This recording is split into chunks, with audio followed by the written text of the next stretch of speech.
You think someone like you has $1 million just sitting in an account here? Prove it, or get out." The branch manager's voice rang across the marble-floored lobby, loud enough for every customer in the bank to turn and stare. A man in a plain white t-shirt and faded jeans stood still, holding his ID and bank card in one hand, calm, but silent. His shoulders didn't move, his jaw didn't clench, but something in his eyes shifted. In exactly 7 minutes, every employee inside that Apex Bank branch would be fired, and none of them had the faintest idea that the man they just humiliated was their boss. Before we step into the full story, I want to ask you something. Where are you watching from? Drop your city in the comments. We want to hear from you. And if this story moves you even a little, make sure to like this video and subscribe to the channel. Now, let's head inside the Apex Bank branch at 1420 Fifth Avenue in downtown Seattle, where bias, arrogance, and power collided on a quiet Thursday morning at 10 a.m. The man standing at the counter was Marcus Tate, 45 years old. You wouldn't have known by his clothes, but he was the CEO of Apex Financial Group, the very company that owned this bank. He was worth over $15 billion, but that morning, he didn't walk in wearing a tailored suit or Italian loafers. No bodyguards, no assistants, just a man dressed like anyone else on the street, because Marcus was there undercover. For weeks, his office had been receiving anonymous complaints on Reddit and X, stories of minority customers being mistreated, interrogated, even accused of fraud at this very branch. Marcus didn't believe in corporate investigations from afar. He believed in seeing the truth with his own eyes. And now, the truth was staring back at him, full of contempt and disbelief. "I'm here to make a withdrawal," Marcus said calmly, sliding his card across the glass counter. $1 million. Wire transfer." The room fell quiet. Branch manager Pamela Reed, 50 years old, arched an eyebrow and didn't touch the card. She looked him up and down. "$1 million?" she repeated, a smirk curling at the edge of her mouth. "In that outfit?" Her tone wasn't curious, it was cruel. Marcus didn't blink. He simply nodded. "Yes, from my Apex account." That's when teller Ryan Holt, 32, chimed in through the intercom speaker, loud enough for everyone in the lobby to hear. "Sir, we'll need to re-verify your identity. Check your ID again. We've had scammers dressed like that before." Laughter bubbled up near the back of the line. Marcus's heart didn't race, his voice didn't rise, but inside, a slow flame was building. "My ID is valid," he said. "So is my account." Ryan didn't even bother glancing at the screen. "You'll need to provide proof of funds," he said smugly, "and maybe change your story." Pamela crossed her arms. "Unless you're here to cause trouble." Then it got worse. Teller Sarah Klein, 28, leaned forward, grabbed Marcus's card, and, without checking, slid it into her drawer and locked it with a click. "This card looks suspicious," she said. "Honestly, you probably stole it. You need to leave." The statement landed like a slap in the face, not just to Marcus, but to everyone watching. One woman gasped. A man near the potted plants whispered, "Did she really just say that?" And from the side of the room, a phone lifted. Olivia Grant, 29, a white marketing consultant and regular customer, had heard enough. She tapped record. "This is racism at Apex Bank," she said, loud and clear. "And it's going online." She uploaded the clip to X without hashtags, but the words were enough. Ethan Cole, a 33-year-old journalist standing behind her, joined in, pulling out his phone. "Get his name," Olivia told him. "We're documenting everything." Meanwhile, a young teller named Mia Brooks, 25, was frozen in disbelief. She had worked at the branch for 2 years, always under Pamela's stern management. But this was different. "He has every right to be here," Mia said softly. Pamela glared at her. "You're not paid to argue. Mia stepped forward anyway. I am paid to follow policy, and you're breaking it. The room tensed. Sarah sneered at Mia. You don't know who this guy is. He's trying to scam us. Marcus turned slowly to look at Sarah, then at Pamela, then back to the drawer where his card was now trapped. You're ruining Apex, he said quietly. This isn't about me. It's about you. Flashback. 20 years ago. Marcus was 25 and fresh out of grad school when he walked into a small bank in Texas, hoping to withdraw a down payment for his first investment property. He wore jeans. He had an honest smile. But the teller didn't see potential. Only a young black man dressed like a thug. They told him the funds were under investigation. He had to return with a suit and a lawyer before they took him seriously. That moment never left him. It planted a seed, a fire to create a financial institution where no one would ever be treated like he was that day. And now, here he stood, in his own bank, facing the same rot he thought he'd removed. Back in the lobby, Pamela pressed a button under the desk, logging a silent note in the system. Possible fraud? Escalate? She turned to Ryan. Call it in if he doesn't leave. Ryan's voice shook the room again. Final warning. Sir, leave now, or we escalate to law enforcement. Marcus didn't move. Instead, he pulled out his phone, not to record, but to dial. Lena, he said, when his assistant answered. Activate the internal system. On the other end, Lena's voice came through clear. It's live. We're monitoring everything. Say the word. Marcus didn't say the word. Not yet. Mia stepped forward again, blocking Sarah from the drawer. You locked his card without justification, she said. You could lose your job for this. Sarah rolled her eyes. I'm not worried, Pamela snapped. Enough! You're embarrassing yourself. Mia! Ethan caught that too. On video. She's protecting the customer, he said. And you're violating your own code of conduct. More customers began murmuring. Tension thickened. One man said aloud. Is this how you treat all black men in jeans? Pamela responded without hesitation. We treat suspicious behavior the same, no matter the color. Marcus's face was still calm, but his fingers curled slightly into a fist. You'll regret this, Pamela, he said evenly. All of you will. And then came the small twist. Ethan leaned over and tugged the drawer slightly open before Sarah slammed it shut again, but not before he read the name on the bank card. Loud enough for the room to hear. Marcus Tate, he said. This card says Marcus Tate. There was a pause, and then a sharp intake of breath. Someone whispered, Wait, that Marcus Tate? Marcus stood taller now, just a little. He didn't reveal who he was, not yet. But the room had shifted. The tension was no longer on him. It was turning, slowly, and Pamela felt it. The silence that followed Ethan's reading of the name Marcus Tate didn't last long. Pamela's eyes flickered, just for a second. But it was enough for anyone paying attention to notice a shift, doubt, fear, or perhaps recognition, though she hid it quickly beneath a layer of growing hostility. She turned to Sarah and hissed, Lock the drawer. Don't let anyone near that card again. Sarah, emboldened by the chaos, pressed her palm to the top of the drawer like it held national secrets. This card's suspicious, she snapped again, eyes darting toward Mia. And so is he. We asked him to leave. That's final. Then, her voice rose, sharp and cutting through the lobby. You heard me, sir. Leave now. The word sir was laced with sarcasm. Ryan didn't hesitate this time. He stepped around the counter, his hand gripping Marcus's elbow tightly.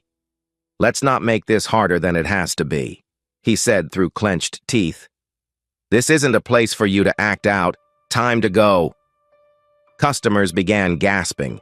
Some stepped back, unsure whether a fight was brewing, while others stepped forward, offended at what they were witnessing.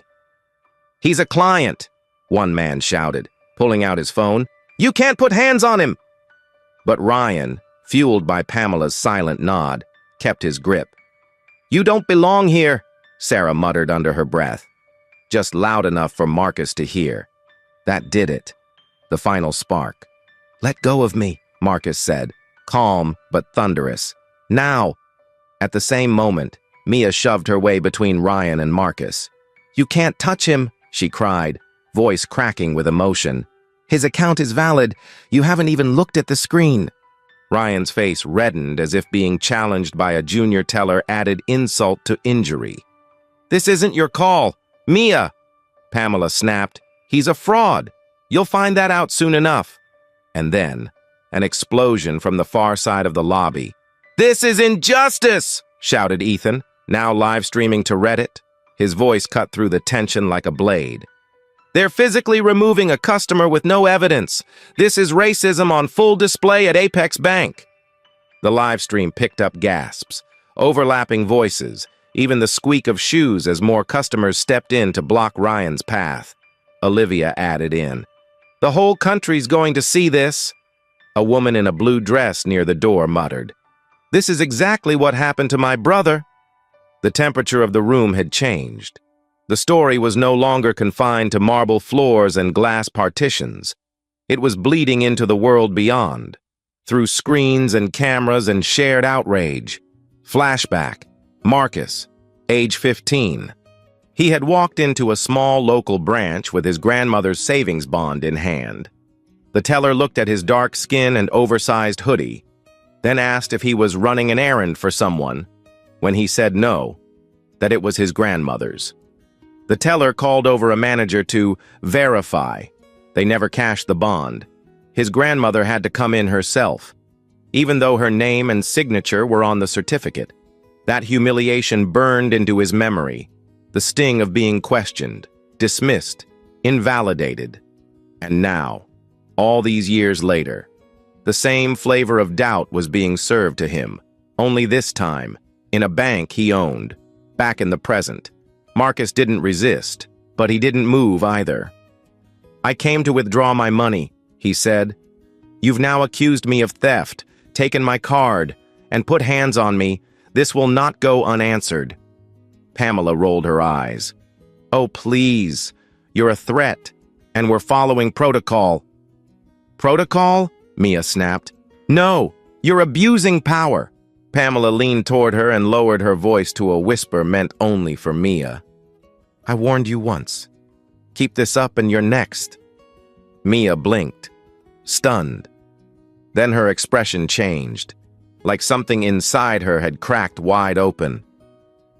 "I've seen you do this before," she said aloud, her voice no longer trembling. "Last year, a black customer asked to speak with a loan officer. You made him wait an hour, then denied him without checking his file." That made Pamela flinch. For the first time. Her mouth didn't move. Olivia stepped closer.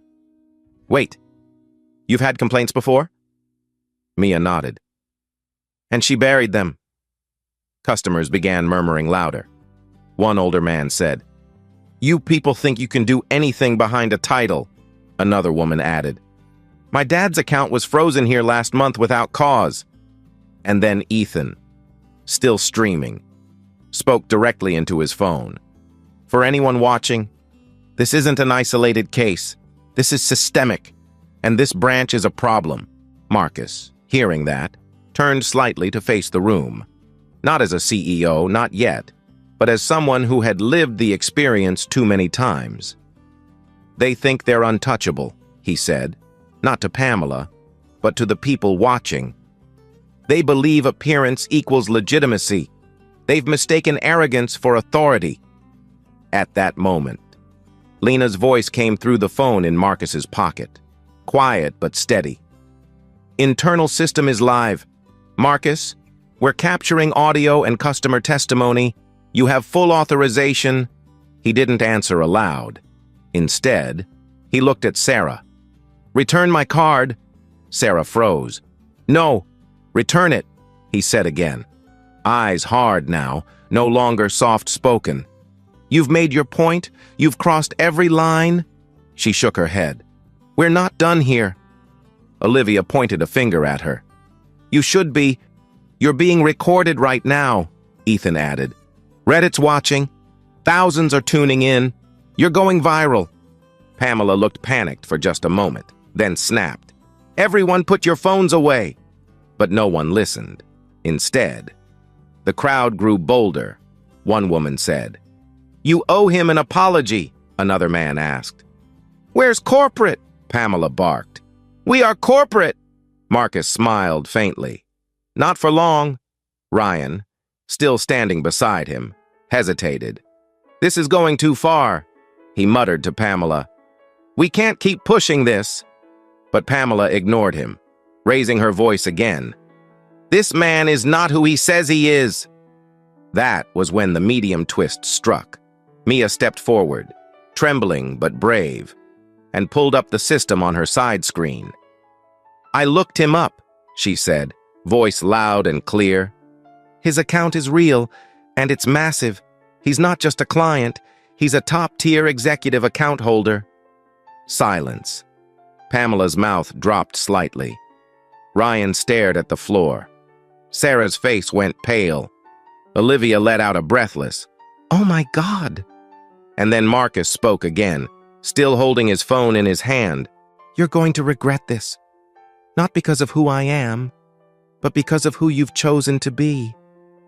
And now, I want to ask you, if you had been standing in that lobby, hearing Marcus being called a fraud, being shoved out, having his identity stripped away, what would you have done?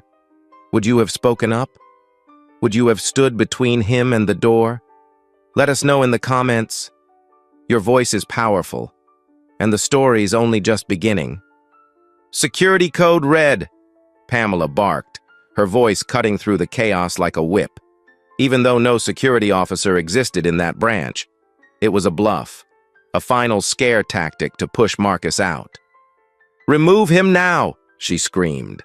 Eyes locked on Ryan, but Ryan's hesitation was showing in his shoulders. Still, he obeyed. He lunged forward again and shoved Marcus hard in the chest, forcing him back toward the glass doors. "He's a fraud!" Sarah shouted through the intercom speaker, her voice booming through the entire lobby like a public announcement. "This man is impersonating a client. Do not assist him." Customers froze, horrified. One elderly woman stepped away from the teller line and clutched her purse. "What is happening here?" she whispered to no one. Marcus stumbled backward one step, just one, and steadied himself. He didn't yell. He didn't lash out. He just raised his eyes toward the intercom speaker and exhaled slowly, as if steadying the volcano inside him. "Don't do this," Mia said to Pamela, stepping in front of Marcus. "You've gone too far. That announcement was slander." But Pamela didn't care. Her voice had risen to a fever pitch. "I run this branch, not some man off the street pretending he owns an account. We don't serve people like him." At that moment, the final fuse was lit. Olivia, visibly shaking with rage, shouted from behind her camera, "That's enough. You just told the whole room he doesn't belong. On what grounds? His skin? His clothes?" Ethan, still live streaming to Reddit, panned his phone across the room. "This is a banking hate crime happening live in downtown Seattle. Share this. Save this." Customers in the background began to murmur again. Angrily now, a young Latino man stepped forward and said, "I've been treated the same way at this bank. This is no accident." The room grew tense with shared electricity. Pamela, seeing the shift, tried to redirect the narrative.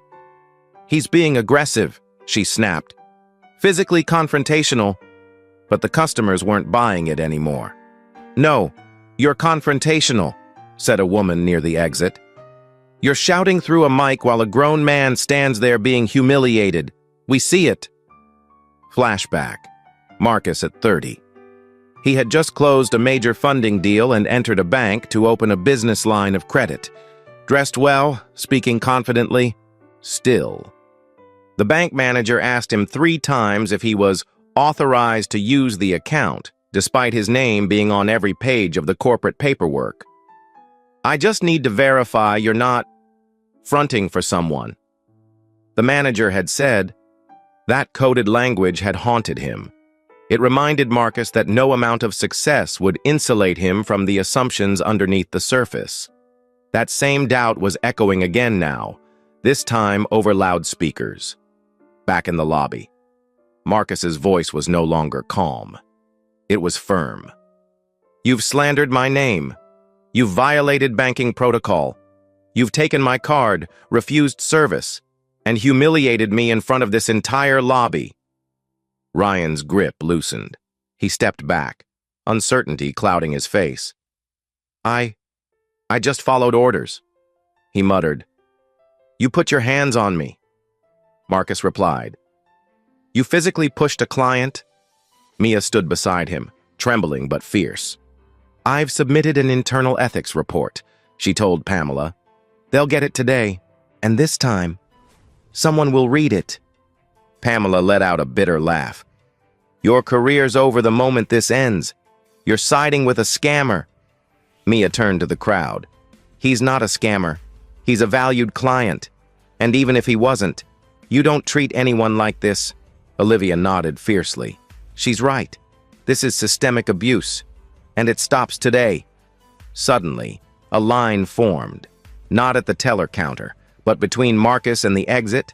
5 customers, including Olivia and Ethan, stepped forward and blocked Ryan's path. One man crossed his arms. No one is dragging this man out of here, he said.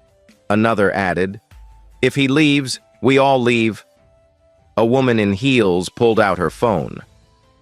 I'm emailing the state banking. Marcus stepped forward again, the crowd still forming a protective ring around him.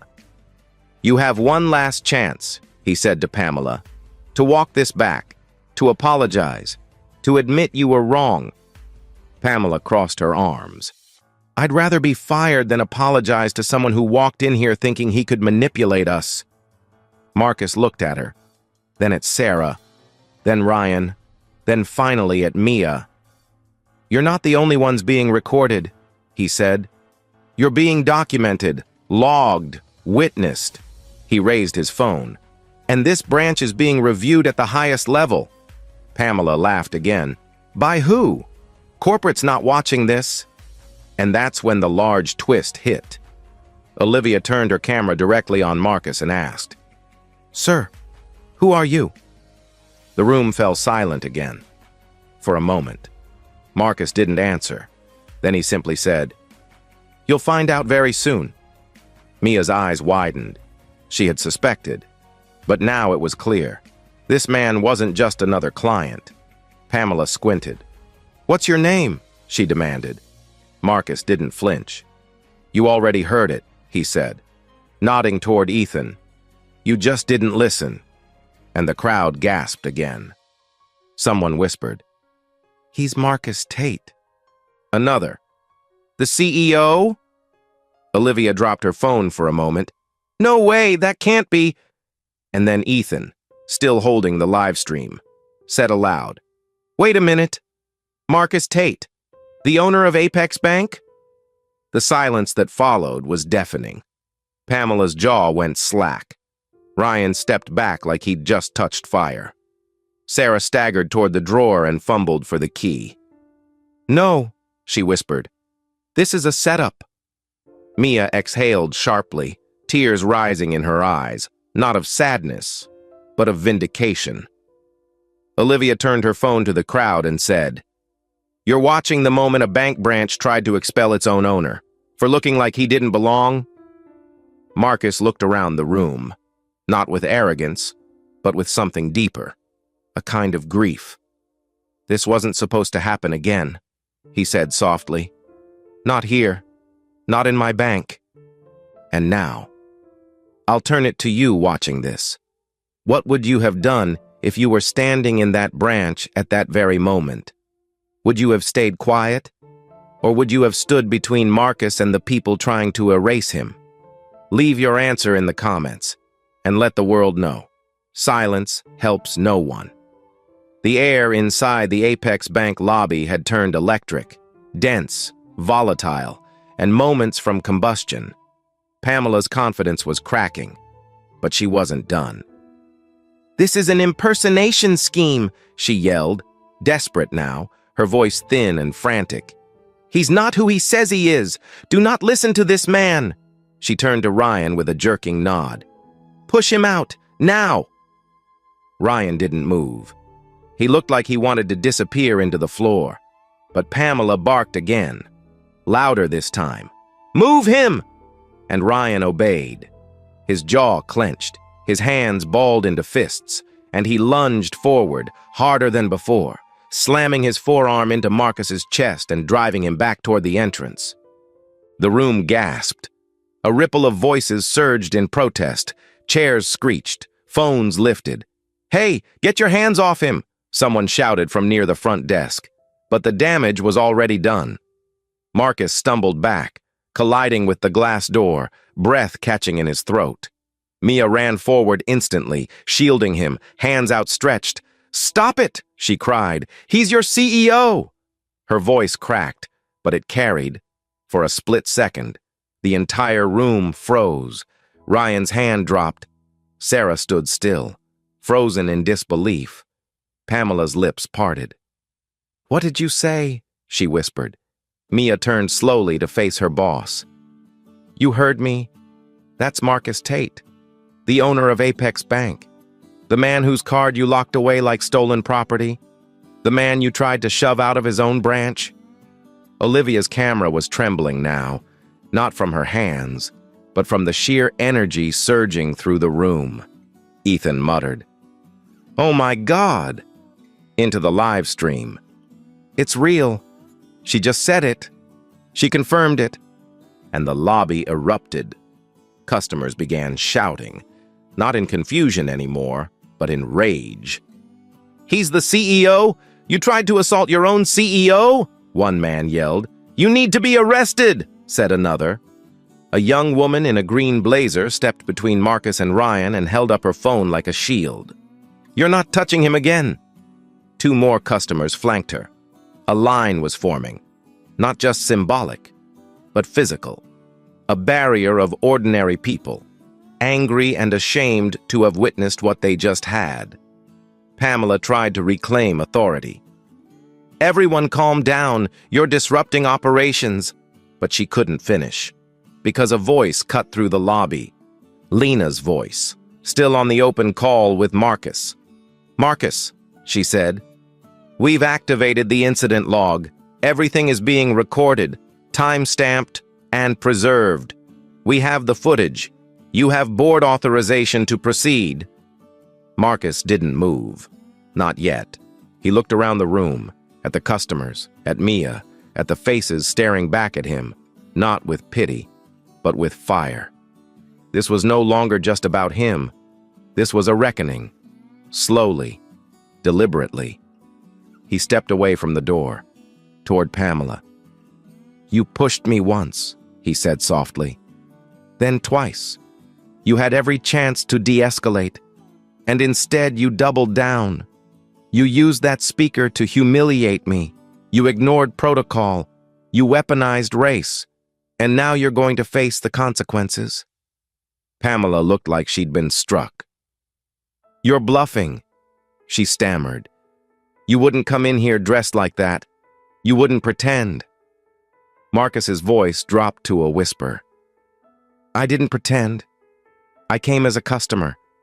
I came because I wanted to believe this branch had changed. But it hasn't. You're still who you've always been. Just bolder now. Because you thought you were safe." He turned to Ryan, who had taken several slow steps back toward the teller line. "You shoved me twice. You escalated without checking a single fact." Ryan's lips parted, but no sound came out. He looked at Sarah for support. She turned away. "This is serious," she mumbled, staring at the floor. "We didn't know." Marcus turned to the crowd. That's always the excuse, isn't it? We didn't know that I was a CEO, that I was wealthy, that I had the right to be here. His voice rose, not with anger, but with gravity. But the truth is, you didn't care. Because what you thought you saw was a man who didn't belong, Olivia said aloud.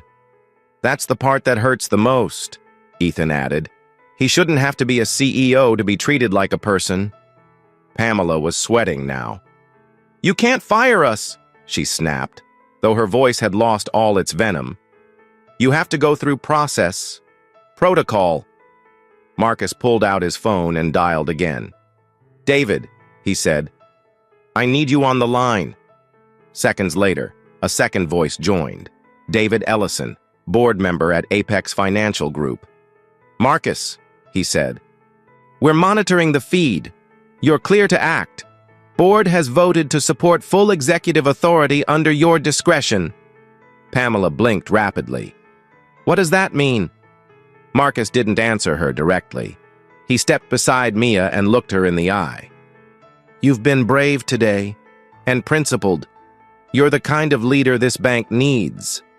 Then, turning to Lena over the phone, he said, begin processing staff terminations for Apex Seattle branch.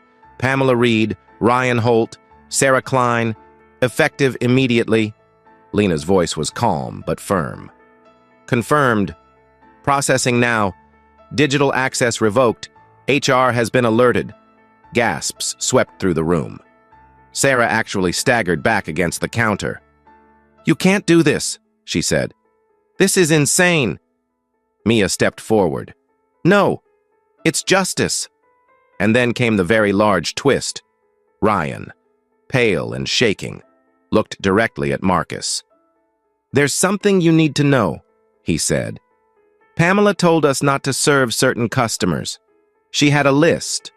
She said to delay service for anyone who looked off. The room fell silent again. Pamela's face went white. That's a lie, she shouted. He's trying to save himself.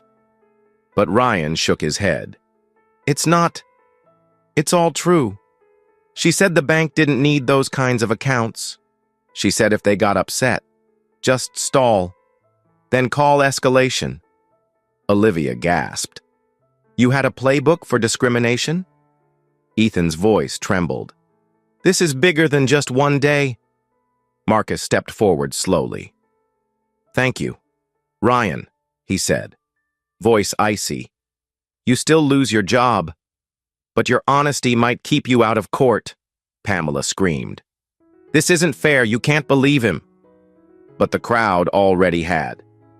A woman near the door shouted, We knew this place was toxic. Another man added, He's exposing it in real time.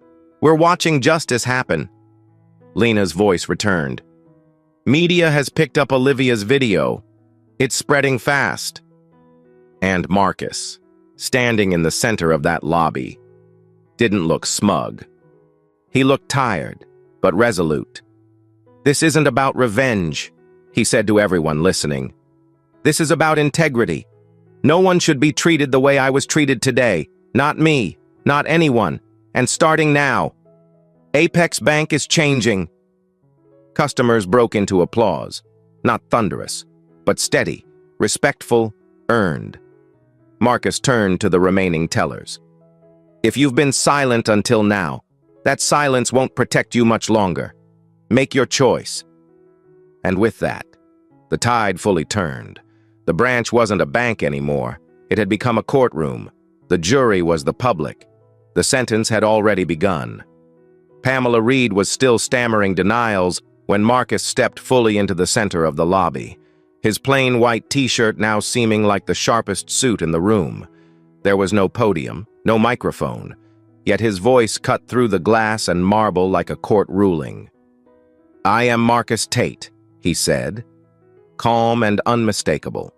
Chief Executive Officer of Apex Financial Group, 35% shareholder, owner of this building, this branch, and the chair you're standing behind. Pamela. The silence was total.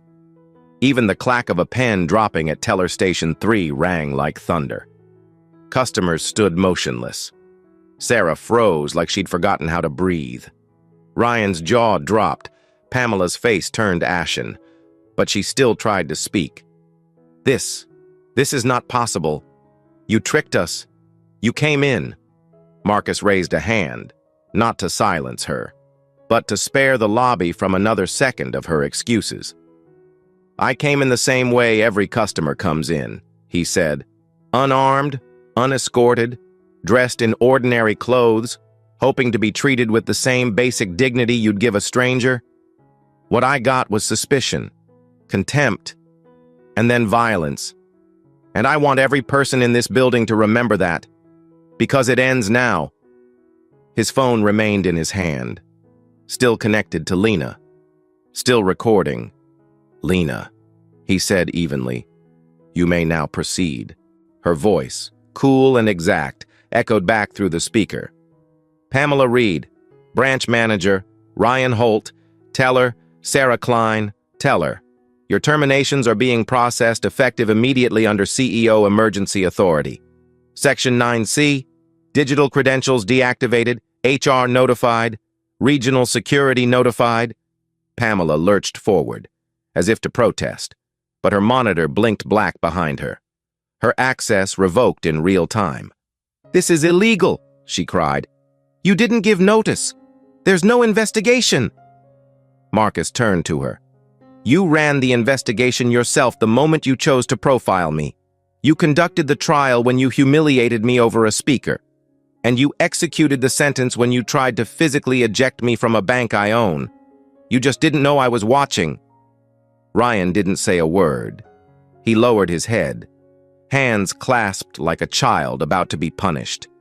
Sarah, still guarding the drawer that held Marcus's confiscated card, unlocked it with shaking fingers and placed the card on the counter. She didn't speak. She didn't apologize. Her silence was soaked in guilt. But Marcus didn't look at her. His eyes had moved to Mia, who was standing still, tears just beginning to pool at the edges of her eyes. "Mia Brooks," Marcus said. "You're being promoted effective immediately. Corporate services will follow up. Your courage, your humanity, didn't go unnoticed." Gasps rippled through the crowd. Olivia mouthed, "Yes," and Ethan caught it all on camera. Mia blinked, stunned. "Sir, I didn't do it for recognition," she whispered. "I did it because it was right." Marcus gave the smallest nod. "That's exactly why you're being recognized." He turned back to the lobby at large, his voice rising, not in volume, but in weight. "Let this serve as a line in the sand. Apex Bank is undergoing reform. Starting today, any employee caught ignoring bias complaints, engaging in microaggressions, withholding service based on appearance, or covering for others who do, will be removed. No suspensions, no retraining seminars. Removed. If you cannot see all customers as equals, then you do not belong here." The tension in the air didn't break. It shifted. What had been outrage was now awe. Marcus wasn't angry anymore. He was rebuilding, in real time. Pamela, desperate, still tried to salvage her footing. "This is a disaster. You'll lose half your staff." Marcus turned to her, eyes sharp. "I'd rather lose staff than lose our soul." And then came the huge twist. Ryan took a step forward. He was still trembling, but this time it wasn't from fear. It was from release. "Mr. Tate," he began, not daring to meet Marcus's eyes. "I need to say something. On the record." The room hushed again. Marcus gave a nod. "Speak." Ryan cleared his throat, and for the first time since the morning began, his voice sounded human. "Pamela instructed us to delay service for certain customers. She didn't call it profiling, but we knew. She'd say things like, 'Make them wait. See if they're serious. If they don't dress right. They don't bank right.' And she told us to tag accounts for review if they looked suspicious, which meant anyone who didn't look like the investors she was used to seeing. Pamela gasped. "You coward!" she screamed. "You agreed with me. You said the same things." Ryan nodded. "And I regret every one of them, but I'm not letting you lie anymore. You made it policy." Marcus didn't react immediately. He let the silence absorb Ryan's confession. A few customers whispered to each other. One woman muttered, "This explains everything I went through here last month." Another nodded. "They lost my check for 3 days." Marcus spoke slowly. "Thank you. Ryan, your confession doesn't erase what you did, but it reveals what was hidden. That's something." Ryan's eyes dropped. Pamela looked like she might scream or cry or collapse. She settled for none of the above. She simply turned and walked toward the back door, only to find it locked, access revoked. Sarah stood there too, ashen, saying nothing. The door wouldn't open for any of them anymore. They weren't part of Apex. Not anymore. Then Lena's voice returned. "Marcus, update from PR. Olivia's video has reached 200,000 views in under 20 minutes. It's been picked up by Seattle Daily, Northwest Consumer Rights, and a financial equity watchdog group. We're in the headlines." Marcus nodded. "Let them watch. Let them see what accountability looks like." He turned to the lobby, to the stunned customers, to the tellers still at their stations, hands off their keyboards. "This isn't just a message to Apex Bank. This is a message to every institution that thinks silence protects power. That shaming someone in public based on skin, clothing, or zip code is just standard procedure. Those days are over." He walked to the counter, picked up his card, and placed it into his wallet. He didn't demand service. He didn't reclaim the million. He didn't need to.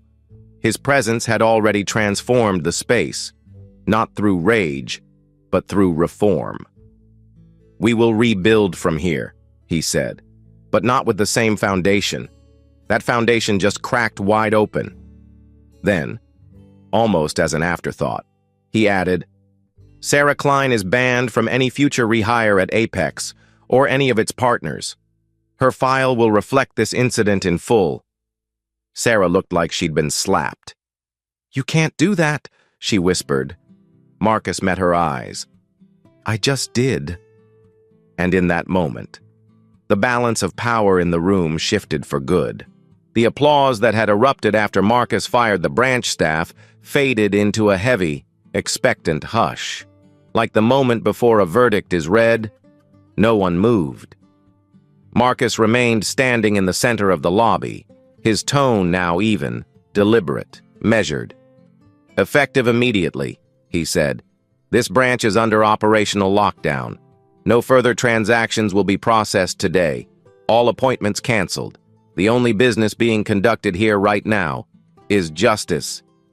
Behind him, Lena's voice echoed through his phone again. "Operations paused. Access to internal systems limited to CEO and designated personnel. Reform template deployed to Apex Seattle branch." Then came David Ellison, the board member, chiming in on the second line. "Marcus, media's now reporting live. I've authorized the PR response. You're cleared to proceed with structural reform." Marcus didn't look rattled. In fact, he looked calmer than he had all morning. "This isn't about punishing a few people," he said, turning slowly to face the stunned tellers still at their stations. "This is about restoring integrity. We cannot afford to leave this culture intact, not even in the corners." He turned to Mia. "You'll be working with corporate compliance directly. Starting today, I want a full review of every discrimination complaint logged here since 2020. No file stays buried." Mia nodded, stunned but steady. "I'll handle it." Customers broke into murmurs of approval, some filming again, others whispering their support. But the moment of resolution was short-lived, because what came next ripped open something far deeper. as Marcus approached the teller line. Sarah gone. Pamela locked out. Ryan silent. One of the remaining employees, a teller no older than 23, raised a hesitant hand. "Sir, I think you should know something." Marcus turned to him. "Speak freely." The young man glanced nervously around the room, then back to Marcus. "Last fall, Pamela had a policy. She called it selective screening. It wasn't on paper, but she told us, verbally, that certain clients should be treated with extra scrutiny. She never said it directly, but we all understood who she meant." The room stilled again. Ethan lowered his phone just slightly, his eyes widening. Marcus said nothing, only waited. The teller continued. "There were at least 3 written complaints from customers who said they felt racially profiled. One was a black business owner who came in to deposit revenue. The other 2 were Latino and Filipino clients. Pamela told us to delay their transactions, then later told Ryan to remove their names from the follow-up queue." Marcus's stare shifted sharply toward Ryan. "Is that true?" Ryan hesitated, but the moment had passed for hesitation. "It is," he admitted quietly. "We didn't log the complaints. We shredded them." Several customers gasped. "You destroyed formal complaints of discrimination?" Marcus's voice was still steady, but cold now, steel wrapped in silk. "On whose order?" Ryan swallowed hard. "Pamela's. Always Pamela's," Olivia muttered. "This wasn't just bias. This was a cover-up." Ethan nodded. "This is a civil rights violation in a suit and tie." Marcus stood straighter. "Lena," he said, "I want every branch's complaint logs for the last 24 months cross-referenced with staffing records and executive overrides. If there's a pattern, find it." Lena's answer was immediate. "Already in motion. Compliance is escalating it." The weight of the moment settled over the room again. But this time, it wasn't just the people inside the bank who were listening. The phones in customers' hands were streaming, posting, sharing everything, not for clout, but for truth, for exposure, for justice. Marcus looked around and saw it in their faces. Black, white, brown, young, elderly, each of them seeing a piece of themselves in what had just happened. And he wasn't finished. "This was never just about a $1 million withdrawal," he said softly. "It was about something far more valuable. Accountability, decency, fairness." He turned to David over the phone. "We're not just firing people anymore. We're restructuring from the inside. New training, new accountability teams, an internal whistleblower fund, and every complaint, every last one, will be seen." David replied without pause. "You have full board backing. The message is clear. Bias isn't just bad optics, it's bad banking." Marcus nodded once. "Then let's build a new foundation." 3 days after the incident at Apex Bank's downtown Seattle branch, the video had passed 9 million views. Every major outlet had run it. Headlines used phrases like "CEO profiled in his own bank" and "justice in real time." But Marcus Tate didn't do a single interview. He didn't sit for a morning show. He didn't post a statement on X. He went back to work, quietly, strategically. And by the end of the week, 5 more Apex branches had entered internal review for complaint suppression. Over 24 employees had been removed, not as scapegoats, but as part of a methodical, evidence-based house cleaning. Marcus never raised his voice.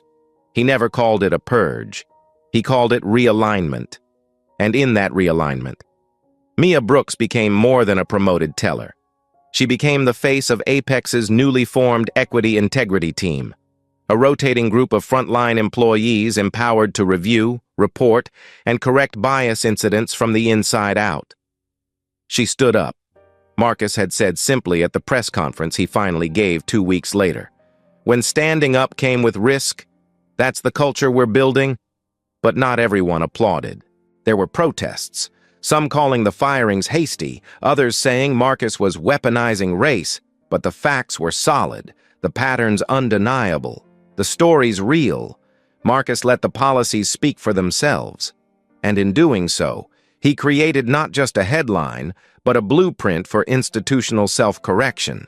And yet, beneath the reforms, beneath the headlines, beneath the applause and backlash, something deeper remained unresolved until the final twist emerged.